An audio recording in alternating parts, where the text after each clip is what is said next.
least Naimittika dharma is to be relinquished. What is Naimittika dharma? Naimittika dharma is that is circumstantial. That means it is not eternally something is related to the jiva, right? Because jiva got into the maya, so because of that we are identifying that okay, well, all right, we have to do so many worldly things here, this and that. That's what the Naimittika dharma is.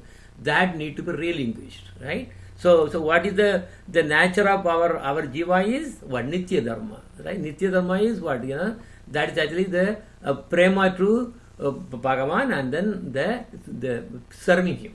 So okay, so we really start with something like this. So Sannyas Thakura, he got a vision of Mayapur because of his mercy from Gurudev. Okay, so this is very, very significant. Anyone who is really taking initiations, and when there, the Swabhava actually comes to a stage of to really attach it to Guru, so automatically that mercy comes, and then so many visions will come. Okay, so this is something that not to be discussed with with others, but only between Guru and the disciple. All these things need to be discussed, and that's why he's discussing, and because it's a thing that he got in trance. The Bhaktivinoda Thakur, so he is writing everything. Otherwise, this is all supposed to be internal. So he actually gets the vision of Mayapur. So he sees Lord Shiva. Of course, Lord Shiva is the first Vaishnava, in fact, even though he is actually playing the role of the Tamasik. And then he's just playing with the Tamru, and then the dance, Tandava dance is going on, and he's crying, "Oh Vishwambara, please give mercy," and falls on the ground unconscious. So see, he is the first Vaishnava. See, Vaishnavana Yada Sampuru. Okay. So Narada is also playing on his Veena, chanting Harinam. So many rishis were reciting mantras, and Vaishnavas dancing in ecstasy. Indra, Devas, and everyone was there. Okay. Then Sannyas Thakur really, after seeing this one, he just throws his Ekadanda just out there. And where did it come from? Ekadanda comes from the Shankaracharya line, which is actually Mayavada. So then he also changes his attire. Remember in the last week, he actually asked a question to his guru, saying that should he really change the attire? Then he said, no, attire is not that important. The time will come, then you will actually get the mood to really change. See, now it is happening. Because he really put the question that time, see, automatically mercy is coming. So he changes his attire, wear Tulasi Mala, apply tilak, and all those things. Then he meets his guru, and spontaneously the name comes from his from the mouth of Gurudev. See, he says, "Oh Vaishnava Dasa," done. That is it. So he immediately recognized that is my name. This is how the names comes, right? So then we are also talking about bhakti comes only when we associate with big bhakta. Otherwise, there is no way at all, right? So we saw that bhakti is to Bhagavad Bhakta Sangena Parijayate Satsanga Prapatye Bumbihi Sukritai Purva Sanjitai. So this is from Brihan Narada Purana. This is a very important one. So basically what? Bhakti is awakened only when you associate with the bhaktas of Krishna. Not anyone. Bhaktas of Krishna. They are the real bhaktas. So then, but the association is obtained. How will you get the association of a bhakta? Only by Sukruti. So pious activities in previous lifetimes. Okay. So now, how did these Vaishnavas actually came to Lord Chaitanya? If you remember all those, starting from the very, very first one, where he was narrating about a Vaishnava he saw, he was dancing in ecstasy, and he was falling down, and he didn't know what, so totally unconscious. Then he gets up, then he sings again, and tears were actually coming out of his eyes. That is the symptom of the Prema Bhakti. So when he saw that moment, even though he did not even talk to that devotee, look at how he got into the heart, and then everything eventually it all worked out. See, that's why our scripture says sadhu sanga sarva sastra haya lava matra sadhu sanga sarva siddhi haya. One moment of association with a sadhu will bring so much of auspiciousness, right? This is the thing. Okay. Then also we really saw that there was a zamindar who was a singer. right? So he put the question. That is what is really the starting of this whole chapter, right? So he was asking, why do you all Vaishnavas, chanting Harinam and the dancing and this and that, Sankirtan, this everything. But isn't it that you are supposed to be doing this, Sandhya Vandana, right? For 3 times of the day, right? Morning and then then noon and then the evening. You are supposed to do the Sandhya Vandana. That is for Nitya Karma. Okay, he puts the word Nitya Karma. That is what actually triggers everything here now. So then why you really do all these kinds of things? Why? Then the response from Vaishnavas immediately came. Vaishnavas have no taste in arguments. This is very important. You also see, in the life of Jiva Goswami and all the Vaishnavas, they never want to really do any arguments. Those are all word juggleries, right? They won't come.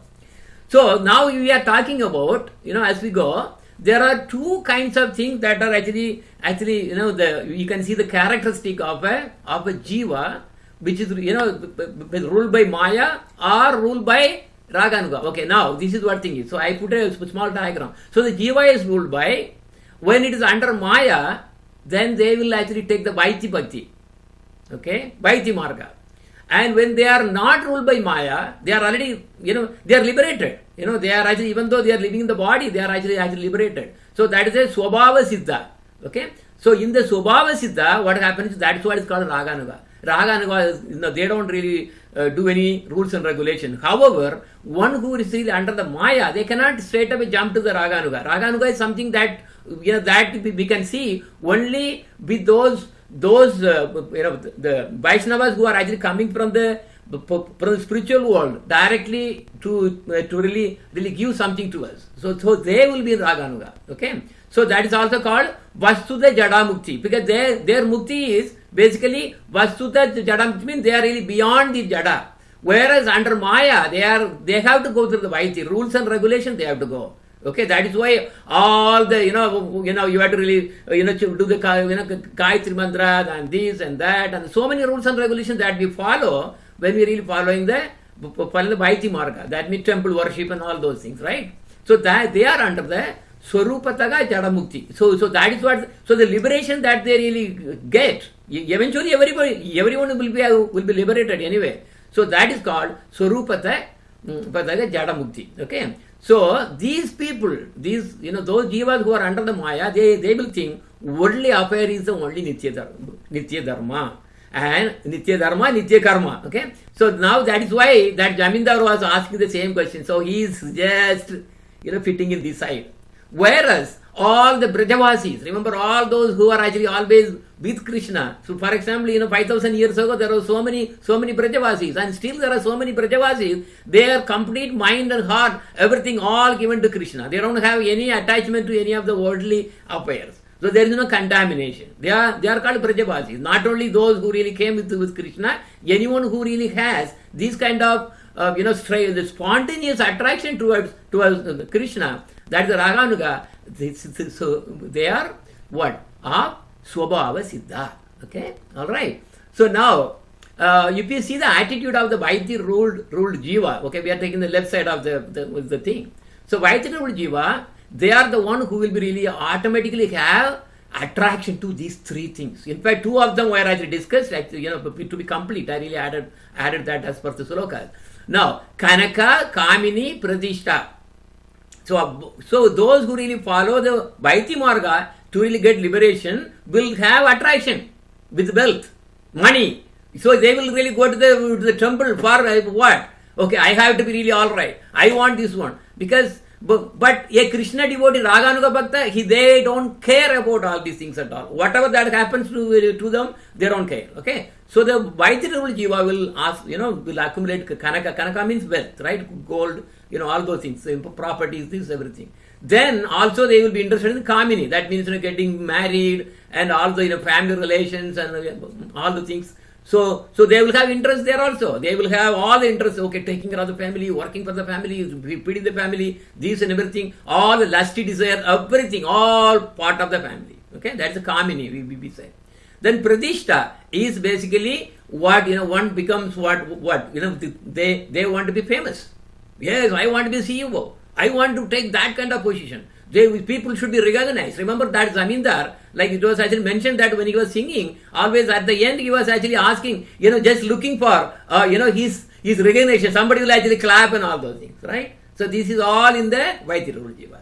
Okay? So these are the people who are really supposed to be caught in the samsara ocean. See the background that I put. There is an ocean. They are in the samsara. They repeated birth and death because, but eventually they will be liberated. When a sadhu comes and, when they get associated, they will actually develop the real Suddha Bhakti towards Krishna, and then they will get liberation. Okay? So, alright, so again, as I really mentioned, Raganuga Bhakta won't have any interest in any of these. Okay? They will say Kanaka, Kamini, Pradishta, Bhagini. That means it's actually tiger.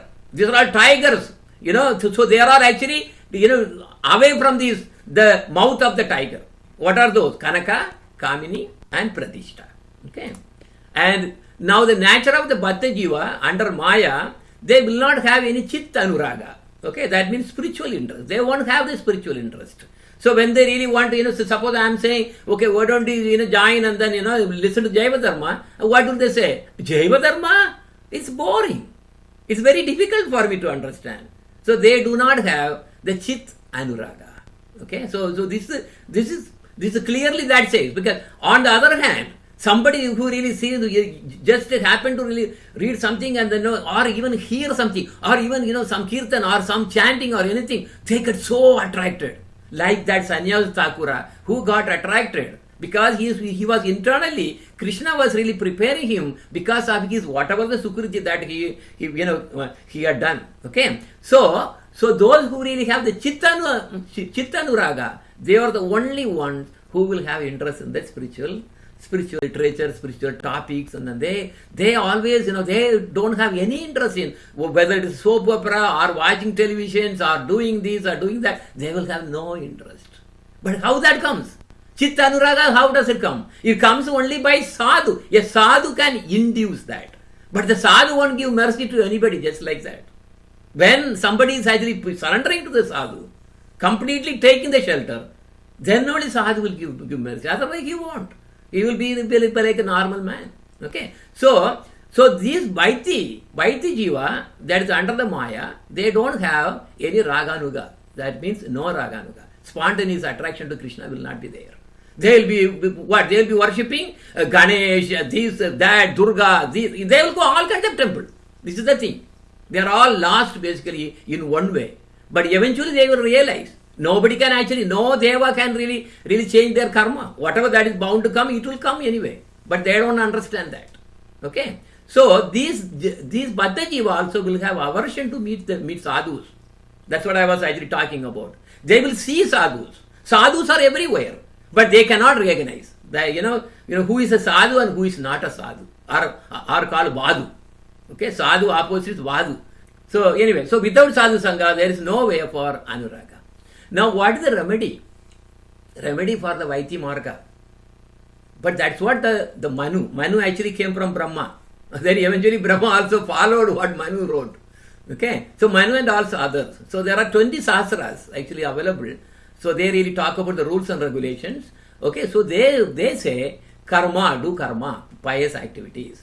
Jnana, spiritual knowledge. Bhakti, Priti Rupa Bhakti, not ordinary Bhakti. This Bhakti, what we are talking about here is Priti Rupa Bhakti. In even Bhagavad Gita, there is only a little trace of the Bhakti is there. That Bhakti is actually, not complete Bhakti. So it's an introduction to the Bhakti.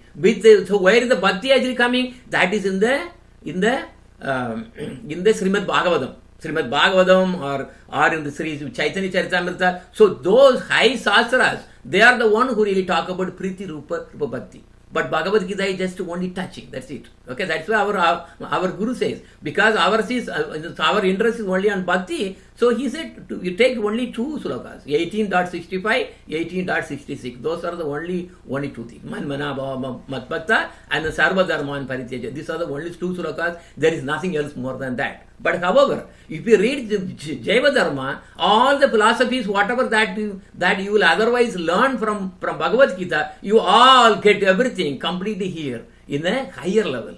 Okay, so Bhagavad Gita is only for Janata people, for the ordinary people who are actually interested in actually just poking here and there. So, okay, so they actually, the rules and regulations for what? Bhaiti Marga only. Karma.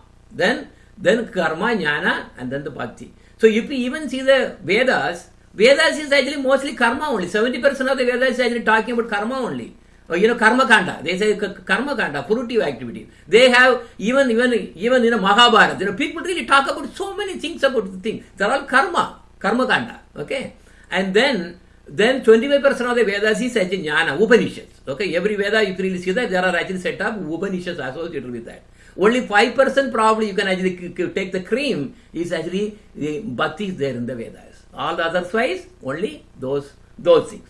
Okay, now adhikaras. People really, do heated arguments saying, what exactly Bhagavad Gita is really talking about? Is it talking about Karma Kanda or Jnana Kanda or Bhakti? They really go crazy. That is not the way that one should understand. Because the thing is, in the name of gurus, they really cheat the people by writing so many different kinds of explanation for the Bhagavad Gita and arguing the way that their little mind actually understands. Okay, so basically what the reality is, what karma is where one starts. Okay, karma yoga is where one starts. Then he developed to jnana. So this is applicable only for Bhaiti Bhakti. Okay, jnana, and then they will get into the bhakti. So it's all stepstones. As you really read that, so you write first to really, actually first even before that it says dharma, religious dealings, serving to the communities and all those things, right? Dharma, then karma, then after that, then you really get to the jnana, and then you really go, get the bhakti. So then in between, bhakti is, without bhakti, there is no value at all. So when you are doing karma, when you have little trace of bhakti, then it is called karma mishra bhakti. And when you have dealing with jnana, so then that time when you really have the bhakti, it is jnana mishra bhakti. Sutta bhakti is whatever I am putting here is, this is not the one I am talking about in Bhagavad Gita. This is the one I am talking about in Bhagavatam and the high scriptures. That is a sutta bhakti. Okay, so sutta bhakti is beyond all these things. Okay, so now nobody can actually get, even doing punya, good karma. If you don't have bhakti, it's actually fruitless. So bhakti has to be there all the time. So basically from here left to right, bhakti is really going in a way like this, right? It just goes on, okay, the higher and higher. Okay, when completely one actually delves into bhakti, that is when you are actually going closer to Krishna. Okay, so now sadhu gives, as I said, right? A sadhu gives chitta anuraga, and then from chitta anuraga comes the raga anuga. Okay, so that is the highest bhakti. Now, kinds of karmas. Okay, here I will actually stop here actually. Probably one more slide. The time is going. Kinds of karmas. Karma can be actually divided into 3. Subha karma, actually 2 effectively. Other one is the vikarma. Subha karma, asubha karma, and vikarma. Okay. Subha karma means what? You are actually doing all the good, the good things, so that the results actually comes very nicely. Okay. So that's what is actually subha karma, right? Charity, community service, educating, all those. Asubha karma is what? That brings bad results. What? Gambling, gossiping, etc. They actually gets makes our mind totally corrupted, right? Then the vikarma means those are sinful activities, right? Hurting somebody, stealing, killing, any living being, even eating meat, they're all killing, right? So now if you see this, the kinds of the subha karmas, you really have, okay, nitya karma, okay, nitya karma, naimitika karma, then kamya karma. These are the 3 kinds of subha karmas. Okay, now if you see that, this is a slide, you are actually seeing everything here now. So subha karmas, if you see that, nitya karma, that promotes to higher planets. Chanting Gayatri actually belongs here. Okay, so that question asked by Zamindar is actually now answered here. Okay, so nitya karma, I am not talking about nitya dharma. Nitya dharma is different. Okay, that will actually go again in detail. So chanting Gayatri, caring parents and dependents, worshipping, community services, they are all coming on nitya karma. Okay, so that gives what? Good results, of course. So subha karmas. Naimiti karma also, yes, that also brings Subha, but not as the first one. Birth and death rituals of relatives, atoning for sins, going to Ganges or visiting the holy places here and there, So those are all actually the Naimitika karma, because Naimitika means what? It's actually something which is conditioned. So something happened. There was some birth or some death, so I have to involve. Okay, those kind of things. Because I made some sin or something, then I need to atone for that. Like that.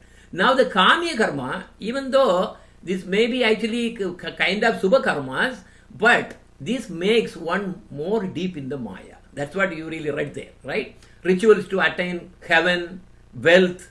So basically, if you see that 99% of the bhaktas, so-called bhaktas, they actually fit in the Kamya karma. Rituals, they really go crazy. Most of the religions are really attain only heaven and wealth and welfare. This is what the thing actually going on there. So even there were you must have seen that in the karma kandas like Mahabharata and all those even Ramayana. See they're all karma kandas.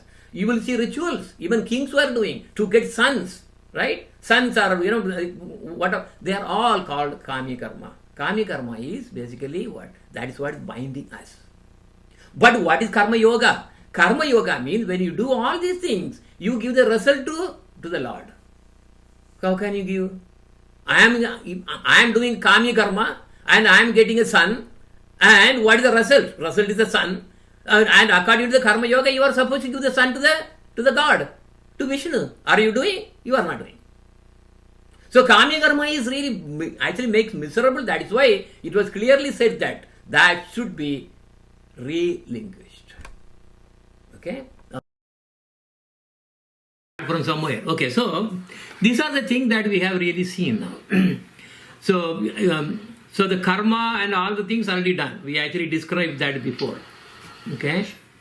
Yeah, Rajamal, I think your speaker is really giving problem. We are muting and then you are unmuting. Yeah, you need only speaker, not the microphone. Okay, all right. So this is what the sloka that we saw there, right?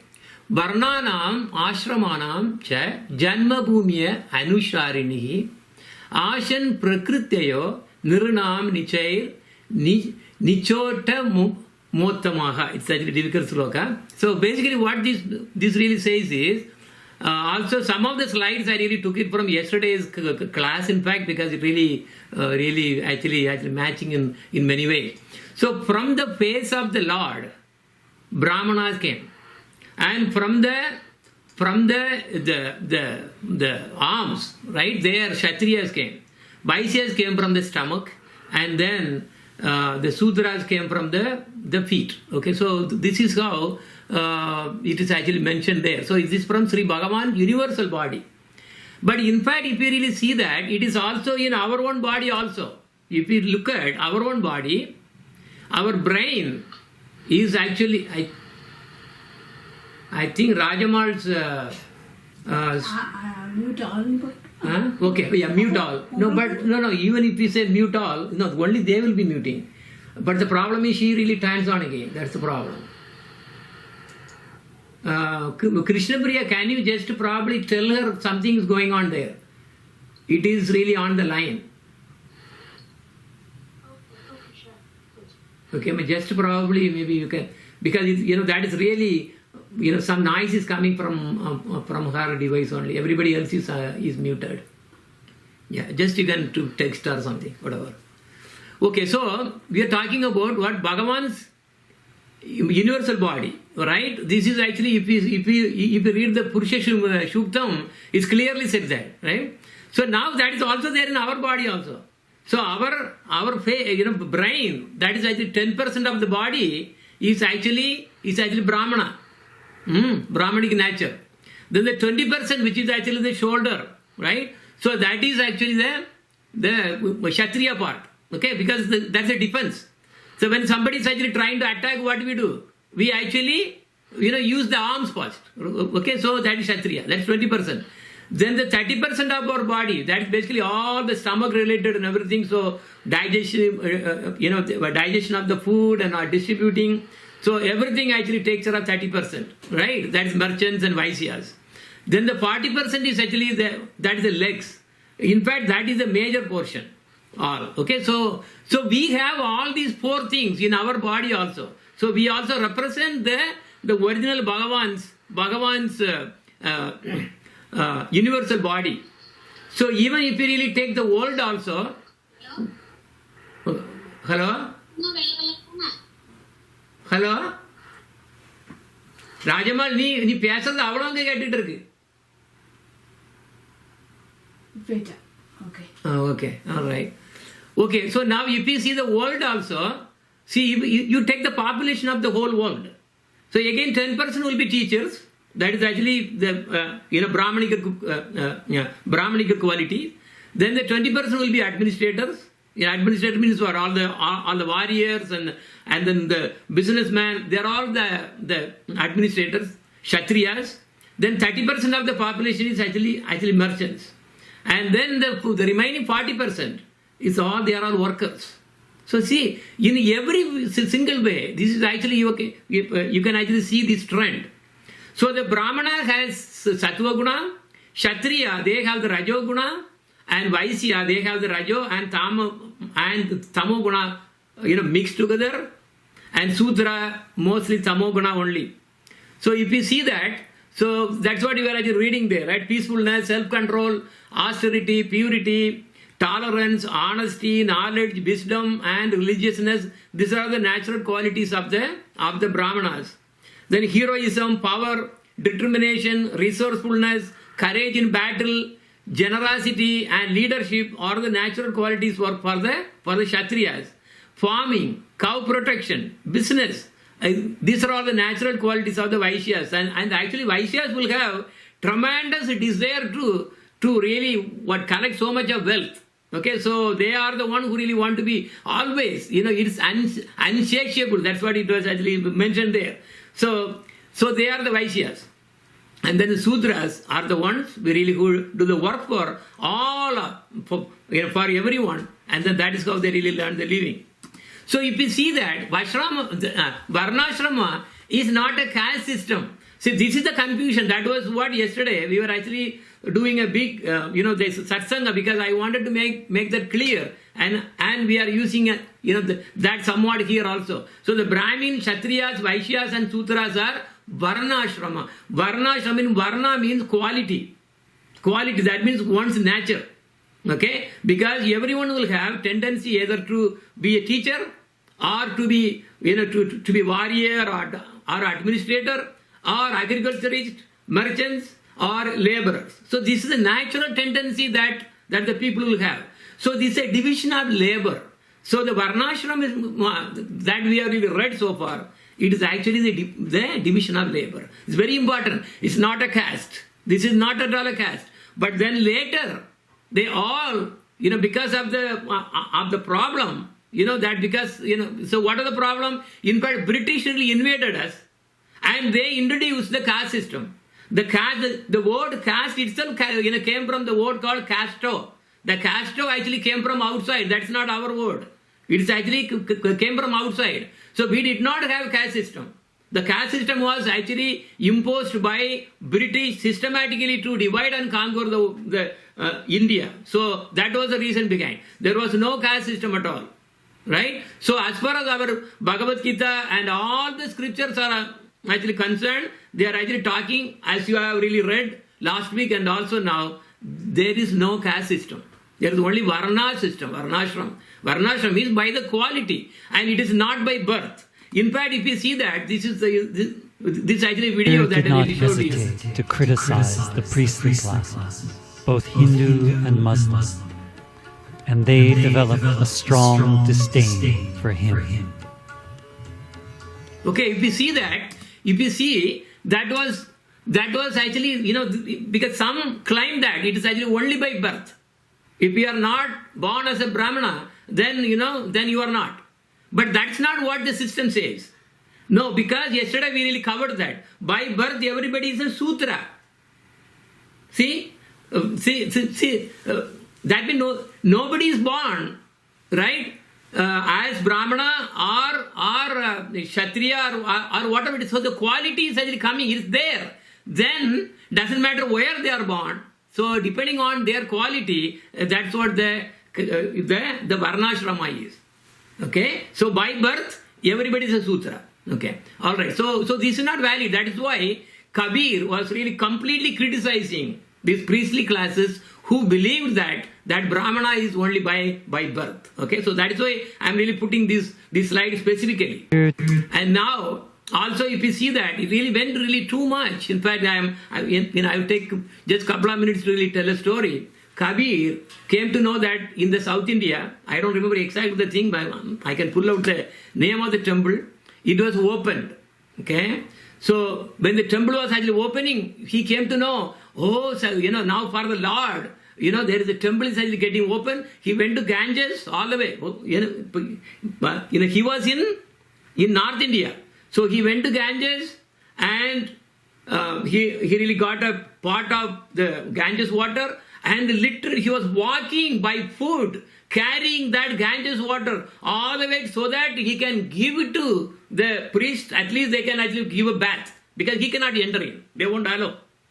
But when he was coming, and they really came to know that, he's actually low caste. He's coming here. And then no, we should not really allow him inside, and they really blocked him. Not only that, but because of the anger, they actually hit the pot, and the pot really fell down on the ground, and he really walked for so many days, and just all spilled over on the ground. He started crying and crying, and everybody was really witnessing the broken pot along with the spilled water. They all got reformed back again in his hand. So the pot came perfectly on his hand. So he couldn't believe.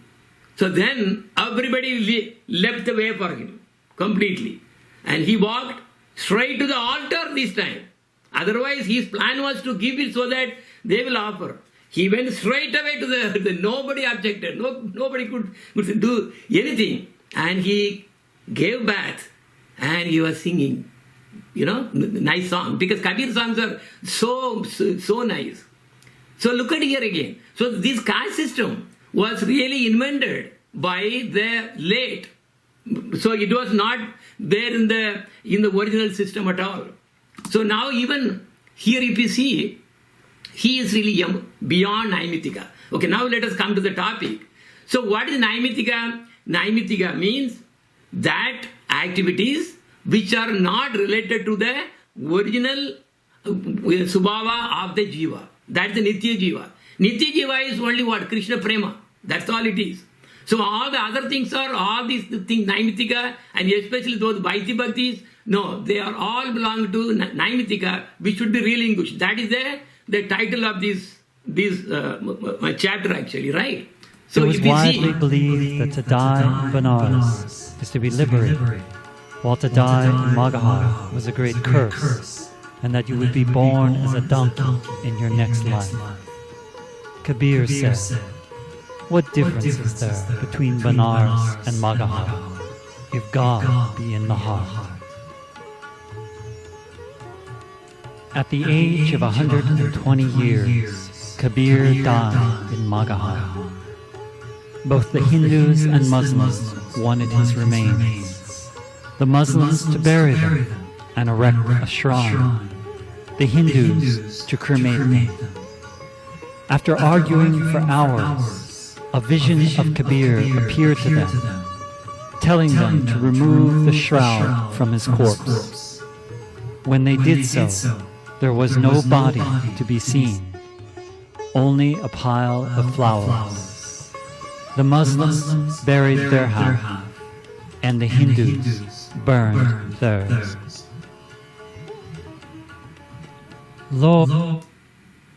So if you see that, the natural love that is inherent in the jiva, when it is awakened, it doesn't have any caste or any, so it really goes even beyond Varnashrama. That is the thing. Okay, so Varnashrama, if you see that, that is purely Vaitika, that is Naimitika. Okay, so we have to understand that. The Varnashrama also, it's actually what? It's a Vaiti. It has Naimika Dharma. That means temporary, it's all temporary, it's not permanent. Again, as we really read, right, one day be really born as Brahmana in one birth, and the next birth he may be born as a Chandala or some labor, who knows? So then, so the Sandhya Vandana and all the things, whatever rituals that he used to do when he was a Brahmana, they are all really have no meaning at all. So so this is what the whole topic is. Okay, right? We have to go beyond. Our Nitya Dharma is way beyond all the Varnashrama, all the karma, jnana, and then all the things, and the Ashtanga Yoga, they are all beyond this. That is what the point is. So here, this is actually very important sloka, right? Vipra dvisa shad gunai yutad aravinda nava pada aravinda vimukkad swapacham varishtam manye tat arpita mano bachane hitartha pranam punati sa kulam nathu buri managa. So what this means is, we have to write that. I think that that person who really read that also did not probably sing this one. I don't know. I don't remember. But anyway, what this says is, you take a Brahmana, he has 12 qualities. All the 12 qualities, whatever that we read, there, 12 very good. He is absolutely good, very, very top Brahmana. But he doesn't have Krishna Bhakti. He has devotion to someone, some form of God or something, but he is not originally Krishna, because Krishna, that's Swayam Bhagavan. That's what we are always talking about. This whole scripture we are reading is about Krishna Bhakti, not anything else at all. Okay, so suppose he does not really have the Krishna Prema. At the same time, take a Chandala who was really born in the meat eaters family, right? But he has given all his words and everything to Krishna, and then he developed Krishna Bhakti. So who is supposed to be the higher? That's what this whole sloka is. This is from Srimad Bhagavatam.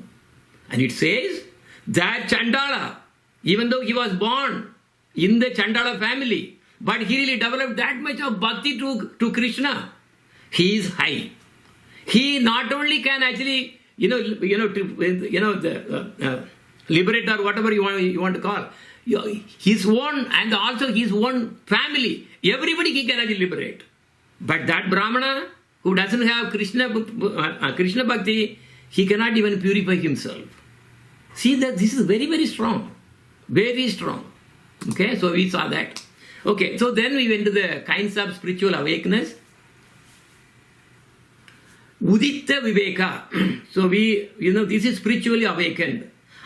Udita Viveka, spiritually unconscious. Okay, so these are the two classifications that we just now read. And it is also said that Udita Viveka, spiritually awakened, is only one. Who is that? They are Vaishnavas. Udita Viveka, okay, that means spiritually unconscious, that includes Brahmanas who don't have Krishna Prema, okay, and then all the other rest of the people, because their life is what? Eating, sleeping, mating, and depending. But if we really take those, Brahmanas are actually best. We read that, because Brahmanas, by as it is, they come in the Udita Viveka, not in the Udita Viveka. No. This is very important. Who is a Brahmana, who is a Vaishnava? Brahmana belongs to the Varnashrama. Vaishnavas do not belong to the Varnashrama. This is a very, very important thing. People may get confused. Is the Vaishnava the same as Brahmana? No, it is not. Vaishnavas are they are the highest.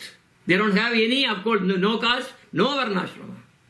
Only thing is, because they are with the Nitya Dharma. They are really felt that in their heart. Their Nitya Dharma is only Krishna Bhakti. And whatever that is Anukula, whatever that is actually helpful to be in that line, to be part of the Nitya Dharma, that is the only thing they are interested. Okay, so we really saw that also, right? Because if you see that, because all the Sandhya Vandana and all the things are actually what? That's a Naimitika dharma. Because, right? See, but however, when we really do that, suppose by the association of sadhu, they really get the ruchi of chanting Harinam and singing bhajan. When that comes, then they become the Vaishnavas. They are in the Udita Viveka, not in the A-Udita Viveka. Okay, remember? Brahmanas belong to A-Udita Viveka, but they are the highest there. But whereas Vaishnavas are Udita Viveka, and they are beyond all the castes and all, even the karmas, everything. So if we take the yoga system, as we really covered, I think last week, right? All the yogas, karma yoga, jnana yoga, and then ashtanga yoga, they are all different steps of the one big system. So there is only one system actually. People really argue, oh, karma yoga is the thing that Gita is talking about. Jnana yoga is the one Gita is talking about. Bhakti yoga is the one talking about. That's not true. It's all part of the one system. It's a different steps. Okay, very first thing is from dharma. Then you really get into the karma yoga. Then the jnana yoga. And then after that only you will get the bhakti. So Bhagavad Gita only takes you to the introduction. They are just taking to the door of the bhakti. That's all it is. It is not by itself is a bhakti sastra. Bhakti sastras are Srimad Bhagavatam and Chaitanya Charitamrita, and also later part of the Jaiva Dharma is completely all these, you will see that. Okay. So this is the situation. Okay. Now talking about the Naimika Dharma, because that has to be relinquished, right? What is a Naimitika Dharma? Anything that is circumstantial. Because of my body, because of my birth, because of where I am, for whom I have been born, what is my work I am doing. So anything, this has nothing to do with our real Dharma. That is Nitya Dharma. Nitya Dharma is what? Only I am a servant of the Lord. That is the only Nitya Dharma. Okay, right? Eternal servant of the Lord. All these things, okay, why they are actually doing all these kind of things? Because they really have some ritual they are doing for some benefit. Something they must have done some brata or something like that. They are actually hanging them like this and unnecessarily for something. And they are actually killing animals. Again, that's a ritual too. It's a endeavor for something. Even including Ramakrishna Paramahamsa. Same thing. They are all belong to the same problem. They are the problem makers actually. They are the one who really spoil the original Varnashrama and also the original, the Nitya Dharma of the Jiva. They don't have anything to do with that. This is the problem. Okay. Then there is also two things. Mukti and Bhukti. Yesterday actually Satsang very nicely, Manaswini actually talked about the same topic there. So if one wants Mukti, or if one wants Bhukti, what is Bhukti? Bhukti means Aishwarya, wealth, health, comfort. I want to enjoy in the heaven. These are all Bhukti. What is Mukti? Moksha, liberation. I want to go to Vaikunta and enjoy there. This is a what? It's a Mukti. Okay, so now even if you see that, main temples are actually supporting these things. See, for example, you see here, this is actually even Kamya Karma. Okay, India's Visa temple. This is in Hyderabad. Okay, if you want to have a visa, there you go. There is your passport. I don't know what they are really going to do in this coronavirus time. What is that Balaji doing now? He can't do anything because he knows these guys are fools. Okay, and then this is actually another Kamya Karma. What is Kamya Karma? Kamya Karma means for my personal interest only. I want to enjoy. I want to be really comfortable. I want to be good. I want to be this. That is Kamya Karma. This is what is really going to put us in the big karmic reaction. It's a problem. And this is another temple. You have trouble getting visa to USA? Donate a toy airplane to this airplane. It's called Airplane Gurudwara. It is there in the north. It is there in the North India. If you go there and you just ask them where is the airplane Gurudwara, they will actually tell you the direction. So you really buy a toy airplane there itself. They will sell it for you, and then you really donate there, and then because then they believe that they will get a visa to USA. It's not a joke. I mean, it's real. I don't know what they are actually doing right now. They must be out of business now. So now what is Nitya? Nitya Dharma is Vaishnava. Only Vaishnavas have. How you can actually differentiate a Nitya Dharma with a Naimittika Dharma? Very easy. Unconditional love. Unconditional love. Actually, you know what you really see there, he is actually a Muslim. Okay, he was a Muslim. He got so much of love in Lord Krishna. If you go to Vrindavan, you can see his Samadhi. He was a Muslim. So it really doesn't matter where you are born. It really doesn't matter at all, because the love for God, love for Krishna in this case specifically, it does not have any boundary, nothing. So that is what the Nitya Dharma is. Unconditional love. You are not asking for anything. And all the 99.9% of all the people who really go to the temple, they are going for something to ask.